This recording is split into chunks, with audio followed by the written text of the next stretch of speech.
अस्सलाम वालेकुम दोस्तों, वेलकम टू शिफा टिप्स। दोस्तों कैसे हैं आप? उम्मीद है आप सब दोस्त खैरियत से होंगे। दोस्तों आज मैं आपके लिए बहुत ही अमेजिंग रेमेडी लेकर आया हूं और आज मैं आपको जो रेमेडी बताने लगा हूं, आज इस वीडियो में जो आपको मैं इंग्रेडिएंट्स बताने लगा हूं वो आपके दांतों को वाइट करने की रेमेडी है। आप कैसे अपने दांतों की पलाहट को ईजिली तौर पर ख़त्म कर सकते हैं और अपने दांतों पर मौजूद किसी किस्म का भी अगर कुछ ज़र्रा है, अगर भी कोई पलाहट है और अगर आपके दांत जो है वो वाइट नहीं होते और आप बहुत परेशान हैं, तो आज आपके लिए ये वीडियो है। आप इस वीडियो को लाइक करें, कमेंट करें, एंड तक वॉच करें। आपको तमाम प्रोसेस स्टेप बाय स्टेप मैं फॉलो करके बता दूंगा और आपने वैसे वैसे इस रेमेडी को बना लेना है और इस रेमेडी को यूज़ करके आप अपने दांतों को जो है वो वाइट कर सकते हैं। फ्रेंड्स साथ ही साथ आपको मैं तमाम तरकीब और इसके साथ जो है वो प्रोसेस को फॉलो करके बताने वाला हूं। तो चलिए शुरू कर लेते हैं आज की इस इंटरेस्टिंग न्यू वीडियो को और आपको मैं तमाम इंग्रेडिएंट्स बता देता हूं। तो फ्रेंड्स इसके लिए सबसे पहले नंबर पर आपने क्या करना है, सबसे पहले नंबर पर जो आपको इंग्रेडिएंट्स चाहिए होगा उसमें जो है वो मेडिकेम की जो है वो पेस्ट चाहिए होगी। और ये आप देख सकते हैं मेडिकेम की नई जो है वो अभी अभी पेस्ट लेकर आए हैं।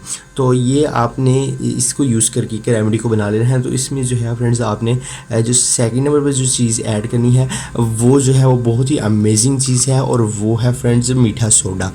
मीठा सोडा ये वही है जो खाने में भी जो है वो इस्तेमाल किया जाता है। तो ये आपने ले लेना है मीठा सोडा। फ्रेंड्स अब आपने दोनों चीज़ों को जो है इन दोनों की मदद से इस रेमेडी को बना लेना है। तो फ्रेंड्स मैं सबसे पहले आपको मेडिकेम की जो पेस्ट है वो निकाल कर दिखा देता हूँ। आपने इस पेस्ट की मदद से जो है डेली जो ब्रश करते हैं उसको इस रेमेडी को उसके साथ जो है वो मिलाकर जो है अपने दांतों पर अप्लाई कर लेना है। तो फ्रेंड्स सबसे पहले तो आपने कौन से स्टेप को फॉलो करना है, तो सबसे पहले फ्रेंड्स आप एक ब्रश ले लें और इस ब्रश पर जो है आप मेडिकेम की पेस्ट जो है वो लगा लें।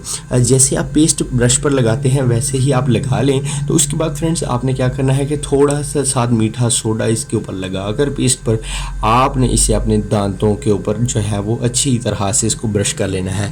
फ्रेंड्स ये ध्यान रखें कि ये जो ब्रश आप करेंगे ये सिर्फ और सिर्फ दांतों पर ही होना चाहिए, ये आपके मसूड़ों पर जो है वो नहीं होना चाहिए।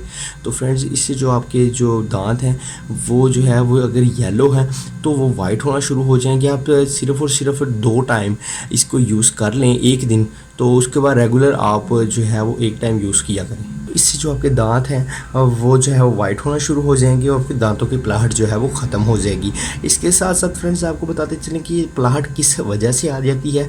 तो पलाहट फ्रेंड्स आपके मैदे की वजह से आप जो है आपका फूड आपका खाना अच्छा नहीं है और जो आप अशिया खाते हैं उनकी वजह से आपके मैदे में जो है वो तेज़ाबियत है। और इसके अलावा आप बहुत सारे मसाइल जो है मैदे की वजह से जो फूड पड़ते हैं उनकी वजह से फ्रेंड्स आपके मैदे में से जो है वो बदबू आती है और इसके साथ साथ आपके जो दांत हैं वो भी जो है वो येलो होने शुरू हो जाते हैं। तो आप इस रेमेडी को यूज़ करें और आप कोशिश किया करें कि अच्छे ग़िज़ाओं का इस्तेमाल किया जाए ताकि आपका मैदा भी जो है वो ठीक रहे और मुख्तलिफ और मज़ीद बीमारियों से जो है वो बचाया जा सके।